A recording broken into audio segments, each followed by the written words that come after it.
तुम्हें तो पता है, मैं जब भी अपने लाडलों के साथ खेलता हूं तो मुझे और किसी भी चीज का ध्यान नहीं रहता। सच, काफी देर हो गई, मैं अब स्नान करने जा रहा हूं। तुम इनका ध्यान रखना। माता श्री।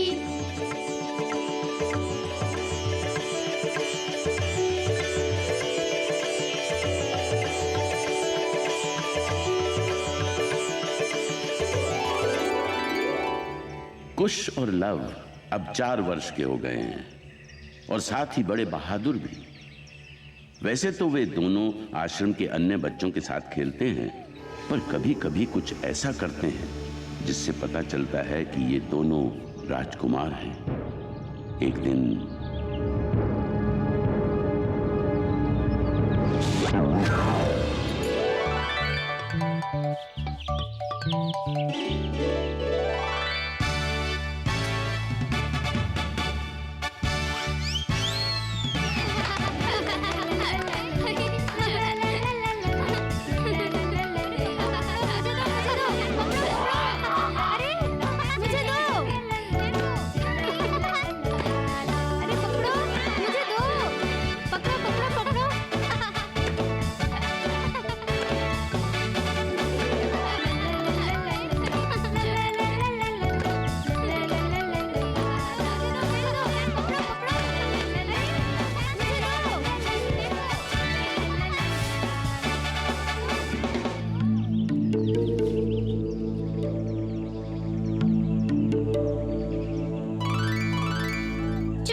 देखो देखो, कितनी प्यारी बिल्ली।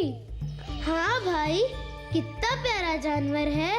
मैंने कभी भी इस तरह की पीली रंग की बिल्ली नहीं देखी। अरे बच्चों, इससे दूर रहो। ये बिल्ली नहीं है, शेर का बच्चा है।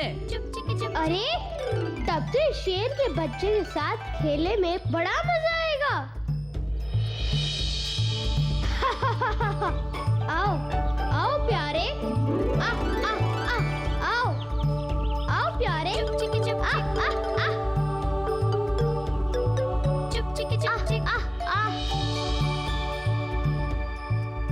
लव, छोड़ दो उसे। ये मेरे पास आना चाहता है।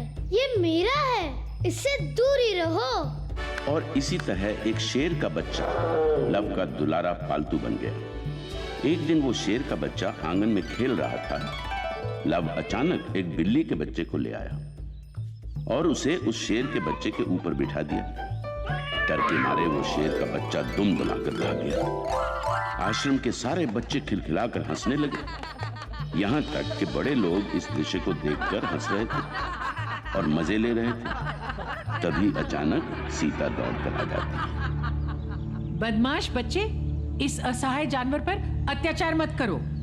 माता श्री, हम लोग इस पर अत्याचार नहीं कर रहे हैं। हम लोग तो केवल हंसी मजाक कर रहे हैं। उन्हें मत डांटो सीता, ये लोग निर्दोष हैं, पर हाँ, बहुत बहादुर भी हैं। नहीं बहन, ये सही नहीं है। इस शेर के बच्चे की माँ नहीं है। इन बच्चों को मना करने का एक और भी कारण है, और वो ये कि शेर का बच्चा अगर तंग होकर इन बच्चों को काट दे तो। सीता मैया, चिंता ना करें, आपके बच्चे कोई साधारण बच्चे नहीं हैं। सीता। दादी माँ। मैं तुम्हारे बच्चों का ध्यान रखूंगी सीता। तुम अपना काम कर सकती हो। हाँ माते, आप अपना काम कीजिए। जरूरत पड़ने पर दादी माँ इस शेर के बच्चे के साथ भी लड़ सकती है। ठहर बदमाश, अभी मजा चखाती हूँ। सीता बच्चों को पकड़ने के लिए दौड़ने लगी। कुश और लव भागकर ऋषि वाल्मीकि के पीछे छुप गए, जो उस समय धार्मिक किताब पढ़ रहे थे। वे उन दोनों बच्चों को अपने पीछे छुपाकर सीता को मुस्कुराते हुए देखने लगे। गुरुजी, ये दोनों दिन प्रतिदिन बदमाश होते जा रहे हैं। कृपया कुछ कीजिए। ये दोनों अब बड़े हो रहे हैं। इस उम्र में तो ये सब करना एक साधारण बात है। परंतु अब मुझे इनकी शिक्षा पर ध्यान देना होगा। ओह गुरुजी, ये तो बहुत अच्छी बात है। इसी दिन की तो मैं प्रतीक्षा कर रही थी। माता श्री, हम लोग यहाँ हैं, अगर पकड़ सके तो पकड़ ले। लव, कुश, वापस आ जाओ मेरे बच्चों।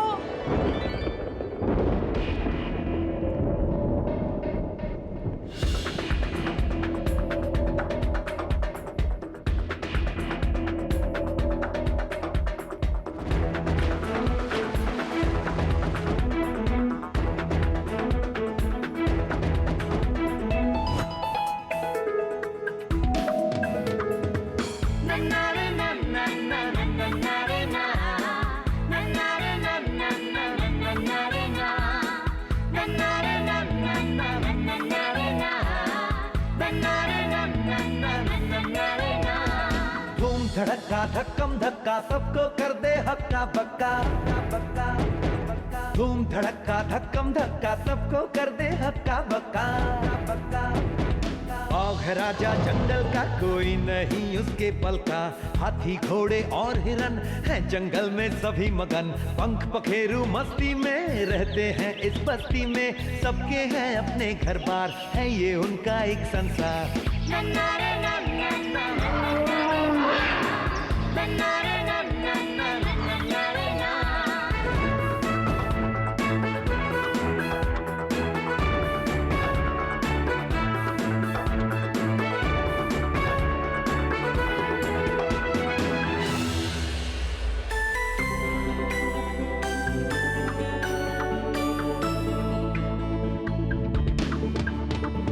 देखो ये जो बच्चे हैं दोनों मन के सच्चे हैं। देखो ये जो बच्चे हैं दोनों मन के सच्चे हैं। प्यारा प्यारा रंगो रूप, चमके कोमलता की धूप। आंखों में नन्हे सपने, दोनों भाई हैं अपने। आंखों में नन्हे सपने, दोनों भाई हैं अपने। उनके खिलौने बाण धनुष खेलते हैं जिनसे लब कुश। धूम धड़का धक्कम धक्का सबको कर दे हक्का बक्का बक्का। धूम धड़का धक्कम धक्का सबको कर दे हक्का बक्का बक्का।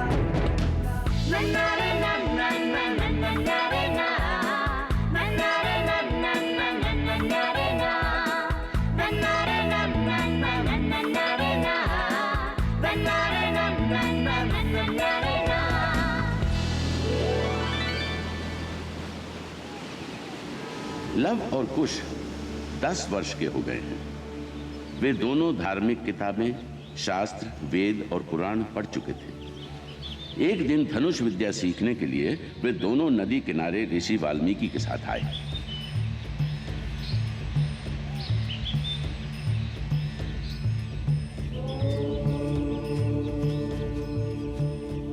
आज मैं तुम्हें तीर धनुष का प्रयोग करना सिखाऊंगा। जी गुरुजी। उन फलों को देखो, अपना पूरा जोर लगाकर खींचो, फिर तीर को ऐसे छोड़ो कि वह उस फल को जाकर लगे। लव, अब तुम्हारी बारी है। हाँ गुरुजी।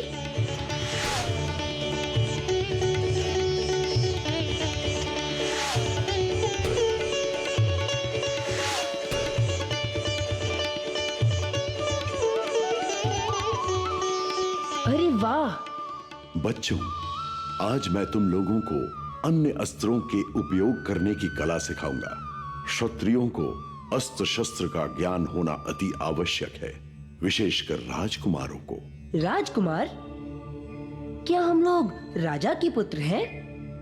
हाँ प्यारों, समय आने पर तुम उनका नाम भी जान जाओगे, पर अभी तुम्हें जमकर तैयारी करनी पड़ेगी। तो चलो अब धनुष विद्या पर ध्यान दो। लव और कुश धनुष विद्या सीखने लगे।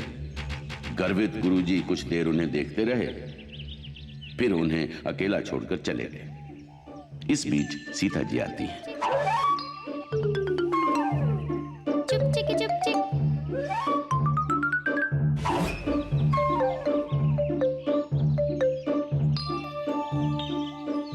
ये क्या हो रहा है? माँ डर गई। ठीक है, बस बहुत हुआ।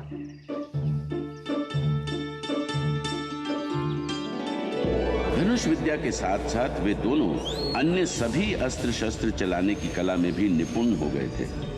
विशेषकर कुश, चुनौती देने वाले को वो बड़ी ही कुशलता से धनुष विद्या में पराजित कर देता था।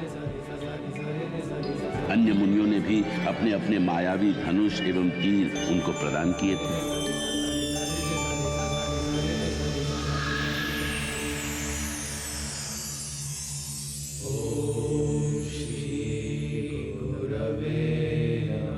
लव और कुश ये दिव्य अस्त्र हैं। इनका कभी दुरुपयोग मत करना। इनका प्रयोग हमेशा न्याय के लिए करना। जैसी आपकी आज्ञा गुरुजी। लव और कुश अब 12 साल के हो गए हैं। मैं अब इनका यज्ञोपवीत संस्कार करूंगा। जैसी आपकी इच्छा गुरुजी। ये समारोह इन्हें वेदों के बारे में सीखने का अधिकार देगा। मेरे भाग्य बड़े ही अच्छे हैं जो मेरे बच्चों की परवरिश इतने अच्छे माहौल में हो रही है। उन्हें कभी भी किसी भी चीज की कमी महसूस नहीं होगी। महर्षि वाल्मीकि हर तरह से उनका ध्यान रख रहे हैं, जिसके कारण मुझे बहुत ही सुकून और खुशी है।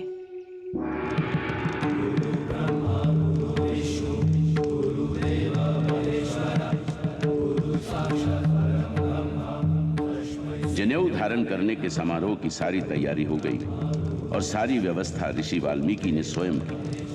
ओम भूर्भुवः स्वः।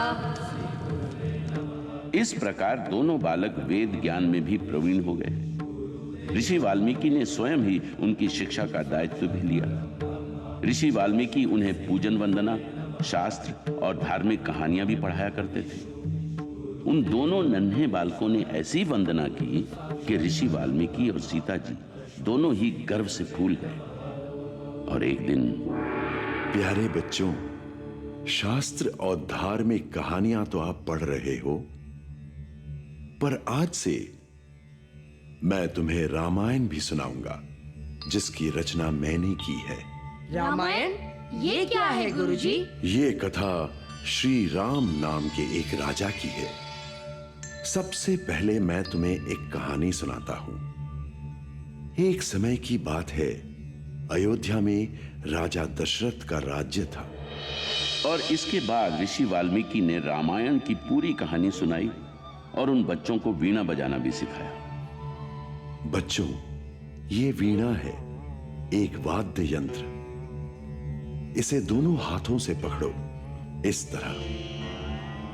अब इस तार को धीरे से छेड़ो और बजाओ। गुरुजी, क्या आप हमें रामायण के गाने नहीं सिखाएंगे? हाँ गुरुजी, हम लोग भी वे सारे गाने गाएंगे और सभी लोगों को जानकी की कथा सुनाएंगे।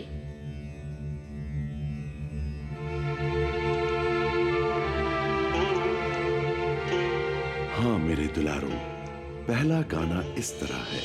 फिर दोनों प्रतिभाशाली बच्चे वीणा बजाना सीख गए और सुरीला गीत गाने लगे। जब भी वे मधुर गाना गाते थे, सारे आश्रमवासी मंत्रमुग्ध होकर जीवन के सारे दुख दर्द भूल जाते थे।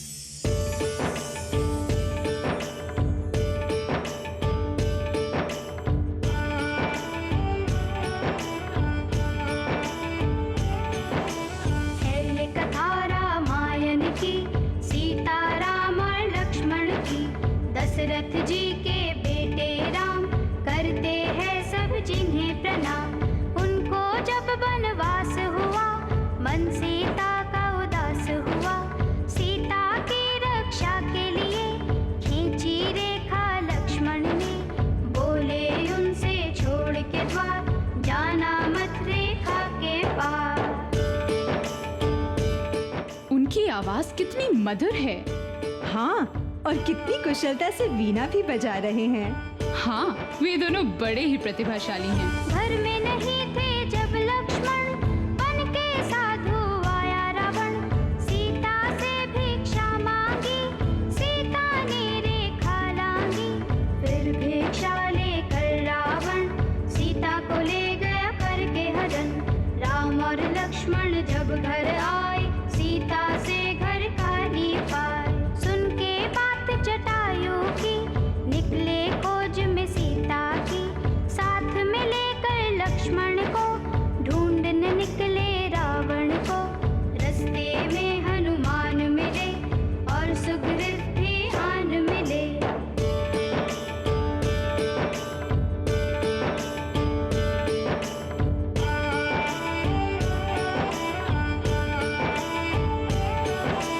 सब मिलकर एक साथ हुए, वानर सेना लेके चले। सामने बड़ा समुंदर था, सेतु बनाया पत्थर का। करके पार महासागर, कर दी चढ़ाई लंका पर। राम ने अंत में युद्ध जीता, मिल गई उन्हें अपनी सीता। लौट के आए अपने नगर, फिर किया राज अयोध्या पर। सीता जी बनवास चली, थी ये इच्छा प्रजा की। राम की हुई फिर जय जयकार, सज गया फिर उनका दरबार। है ये कथा रामायण की, सीता राम और लक्ष्मण की। है ये कथा रामायण की, सीता राम और लक्ष्मण की।